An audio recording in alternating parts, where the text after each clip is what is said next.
Friends, welcome to Meena சமையல். மீனா சமையலில் இன்றைக்கி வந்து ஒரு பொரியல் கேட்டகரி பார்க்க போகிறோம். ஒரு லஞ்ச் ரெசிபி அப்படின்னு சொல்லலாம். கேப்சிகம் பொரியலுங்க. பொதுவாக வந்து எந்த பொரியல் நம்ம செஞ்சாலும் போன வாட்டி அந்த மசாலா அரைச்சி போட்டோமே, இந்த வாட்டி வேறு ஏதாவது புதுசாக ட்ரை பண்ணி பார்க்கலாம் அப்படிங்கிற ஒரு ஆர்வம் இருக்கா? இந்த மாதிரி ஒரு பொரியலை வந்து ட்ரை பண்ணி பாருங்கள். மசாலா அரிக்கிறது, அதுக்கப்புறம் பச்சை வாசனை போகிற வரைக்கும் வதக்கிறது, அந்த மாதிரி எதுவுமே இல்லை. இப்போ நினச்சோமா அடுத்த நிமிஷம் வந்து பொரியல் ரெடியாக இருக்கும். அந்த அளவுக்கு ஈஸியாக செய்யக்கூடிய இந்த கேப்சிகம் பொரியல் எப்படி செய்கிறது அப்படிங்கிறத பார்ப்போம். ஸோ கேப்சிகம் பொரியல் செய்ய தேவையான பொருட்கள் என்ன அப்படிங்கிறத பார்ப்போம். கேப்சிகம் வந்து நல்லா வாஷ் பண்ணிவிட்டு ஃபைனாக சாப் பண்ணி எடுத்து வச்சுருக்கேன்.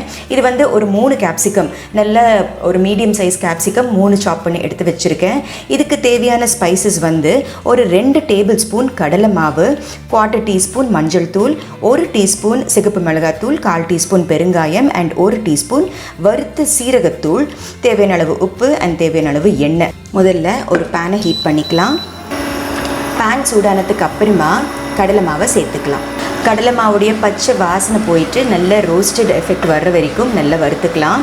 உங்களுக்கு நேரம் இருக்கும்போது இந்த மாதிரி ஸ்டைலில் நீங்கள் செய்யலாம். நீங்கள் இந்த கேப்சிகம் பொரியல் பண்ணணும், அட் த சேம் டைம் உங்களுக்கு நேரம் வந்து ரொம்ப கம்மியாக இருக்குது அப்படிங்கும்போது நம்ம பொட்டுக்கடலை இருக்குல்ல, நம்ம சட்னிக்கெல்லாம் சேர்ப்போமே, அந்த பொட்டுக்கடலையை கூட வந்து நீங்கள் பவுட்ரு பண்ணிவிட்டு அந்த பவுடரை கூட வந்து நீங்கள் சேர்த்துக்கலாம்.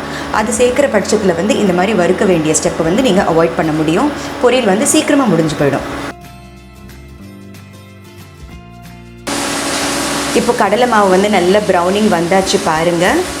இப்போ இதை ரிமூவ் பண்ணிவிட்டு நல்ல ரூம் டெம்பரேச்சருக்கு ஆற விட்டுடலாம். ஒரு பேனை ஹீட் பண்ணிக்கலாம். இந்த கேப்சிகம் வதக்கிறதுக்கு தேவையான அளவு ஆயில் விட்டுக்கலாம்.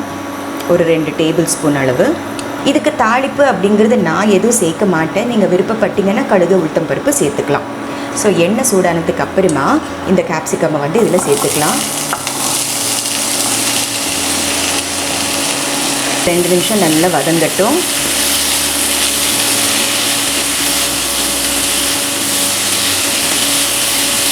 கேப்சிகம் வந்து நல்லா ஒரு 5 நிமிஷமாக நல்லா சூடு பட்டாச்சு. இந்த ஸ்டேஜில் வந்து ஃப்ளேமை சிம்மர் பண்ணிவிட்டு மூடி போட்டு வச்சிடலாம். போக வர 2 நிமிஷத்துக்கு வந்து நம்ம கிளறிட்டே வரலாம். பாருங்கள், நல்ல நிறம் மாறி இருக்கு. ஸோ இன்னுமே கூட நல்லா வதங்கணும். ஜஸ்ட் ஒரு எவ்ரி 2 மினிட்ஸ் வந்து கிளறிட்டே வரலாம்.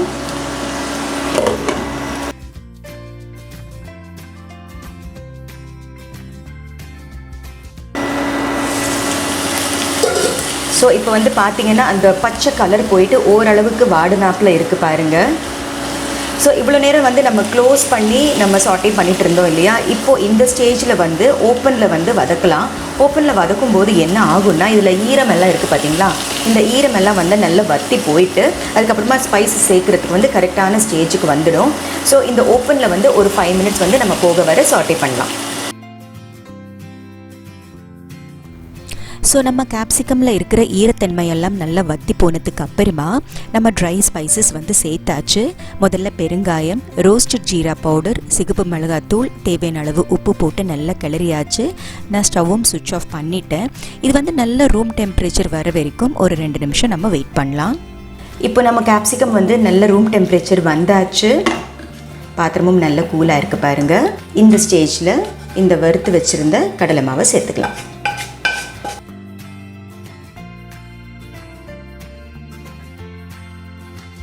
கடலை மாவு ரொம்ப பிடிச்சி சாப்பிட்றவங்களுக்கு வந்து இந்த பொரியல் வந்து ரொம்ப ரொம்ப டேஸ்டியாக இருக்கும். விரும்பி சாப்பிடுவாங்க. பாருங்கள் எந்த அளவுக்கு பியூட்டிஃபுல்லாக இழுத்துருக்கு. ஸோ அவ்வளோதான், கேப்சிகம் பொரியல் இஸ் ரெடி.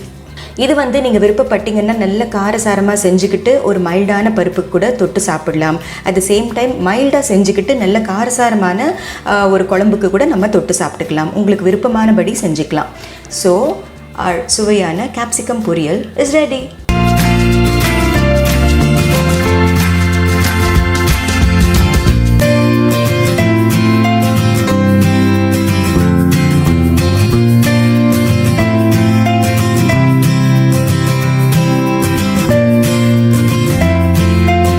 ஸோ கேப்சிகம் பொரியல் எப்படி செய்கிறது அப்படிங்கிறத பார்த்தீங்க இல்லையா? ரொம்ப இன்னொரு ஈஸி ஆப்ஷனும் நான் கொடுத்துருந்தேன். அந்த ஆப்ஷனும் நீங்கள் ட்ரை பண்ணி பாருங்கள். ஸோ மீனா சமையலை பாருங்கள், லைக், ஷேர், சப்ஸ்கிரைப் பண்ணுங்கள். பாய்.